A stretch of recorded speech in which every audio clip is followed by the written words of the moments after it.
Hi guys, welcome back to Seduce the Otome, where Sam had already just told us his name, and I'm heading off to school.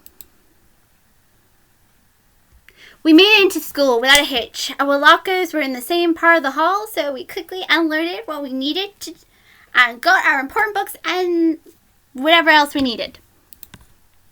First incident of the day.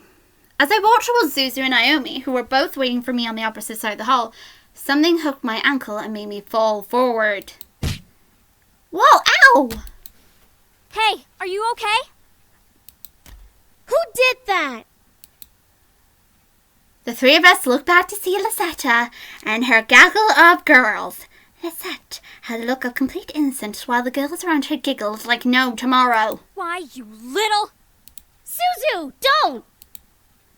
I felt a giant fire of anger burn my stomach as I stared at Lisette. Today was not the only time this had happened to me. However, it was now clear who was behind these incidents.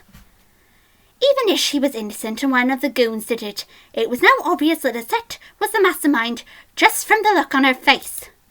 She was no friend, nor will she ever be. I had to do something. Okay, that does it. Get her! I've had enough. Charge! I felt a adrenaline rush through my body as I pounced off the ground and rushed at Lisette. I was not going to be the only one with scrapes this time. I tackled Lisette to the ground, swinging and slapping her innocent face.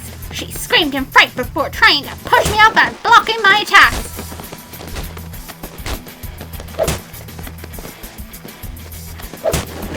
What are they fighting with?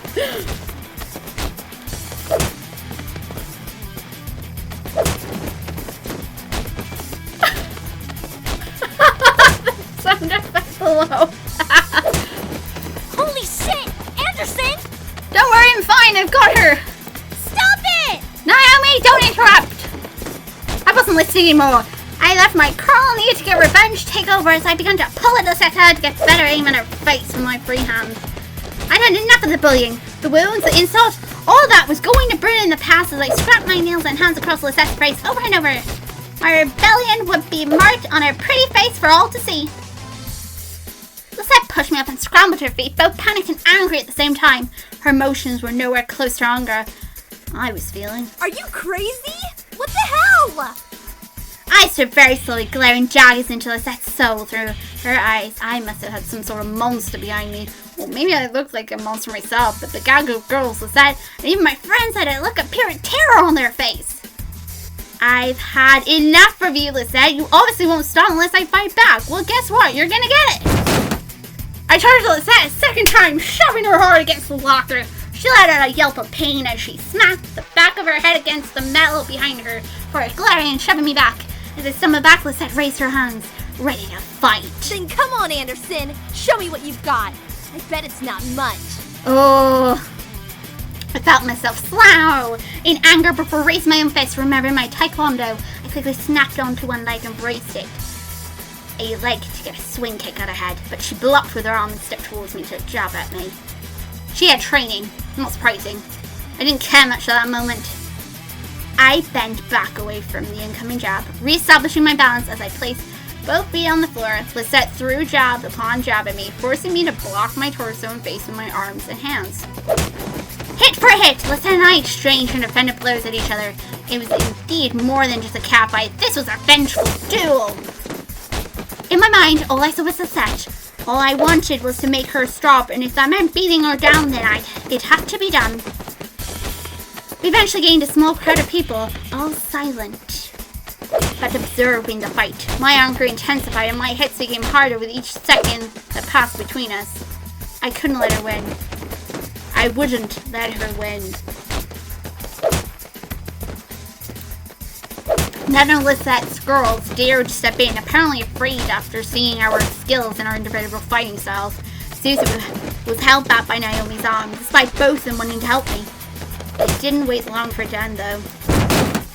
Suddenly, Lisette was pulled away from me, and I was pushed against the locker by a strong force. Lisette hit the locker as well, on the opposite end of the hallway, letting out a giddy grunt of pain.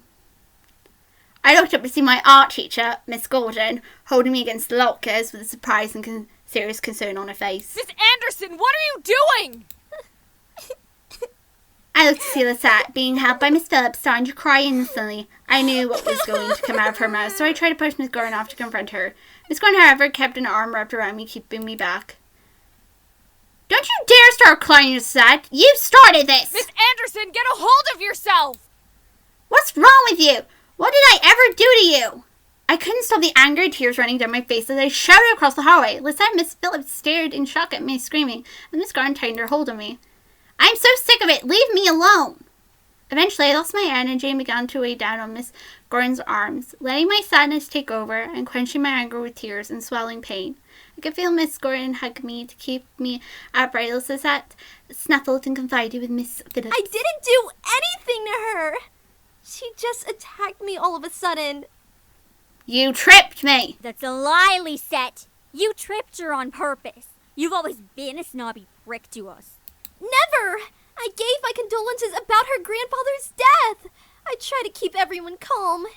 Is that so wrong?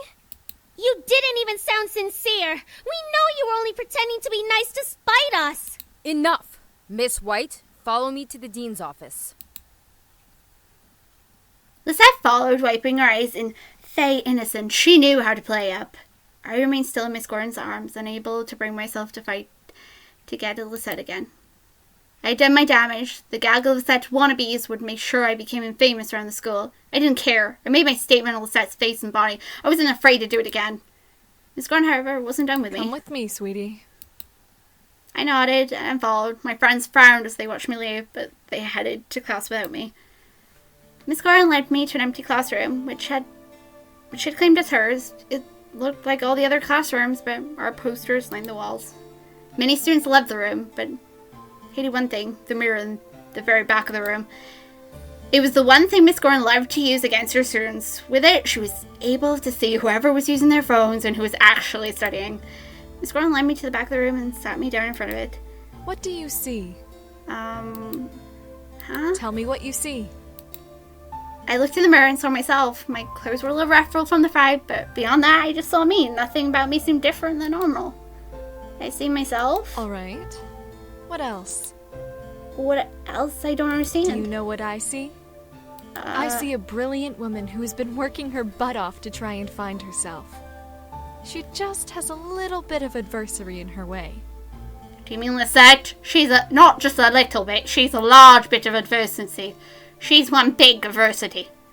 What does this have to do with what happened with Lisette? Listen, don't think about Lisette right now. She's just another student who doesn't know what you're going through. I stared at myself in the mirror, unable to tear my eyes away. She was right, but I still lingered on what had happened with Lisette. I know Miss Gordon was only trying to help me, but I couldn't fight the thoughts in my head.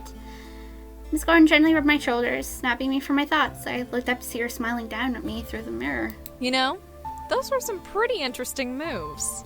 Taekwondo. Yeah. You'll have to show me one day. I laughed as she hugged me gently. Look, don't let Lisette get to you, okay? You have your own battles to face, and you can face them just fine. Instead of fighting Lisette, focus on your goals. I looked up at her and nodded slightly. It was cliche to hear, but she was telling the truth. I needed to focus on myself first.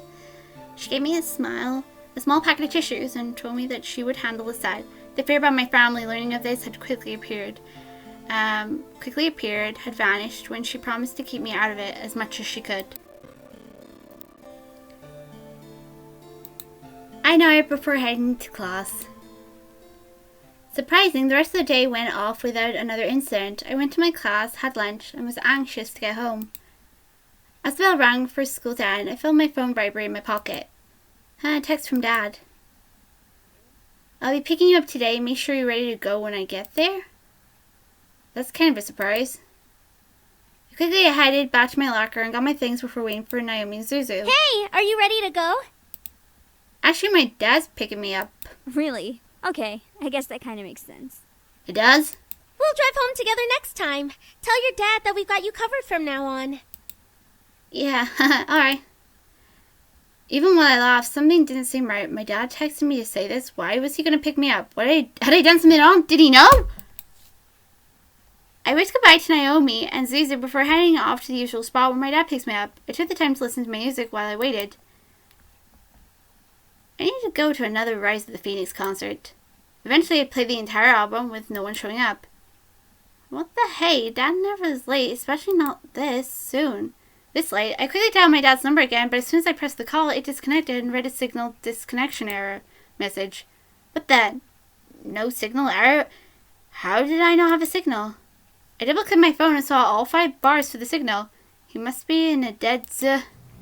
Before I could finish, a group of hands grabbed my hands, feet, and covered my mouth. I screamed into the hand over my mouth, struggling to pull away from the hands grabbing my lens. I felt disgusted and scared.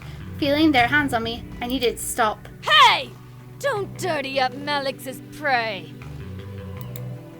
The voice, which sent a fearful shiver down my spine, whispered in my ear. You're coming with me, Miss Anderson. I couldn't fathom what was happening, but before I knew it, I was blindfolded and my limbs were quickly tied up. I felt myself being carried somewhere and shoved into something that echoed the interior of a bus or a van. The door was closed, and off I was taken, unsure of where I was going and why. All I knew was that I was in trouble. And we're going to save it there. I've just been kidnapped! Good Lord! Sammy's not going to be happy with me. I got myself kidnapped. Great! Marvelous. Well done me. Congratulations. I got kidnapped.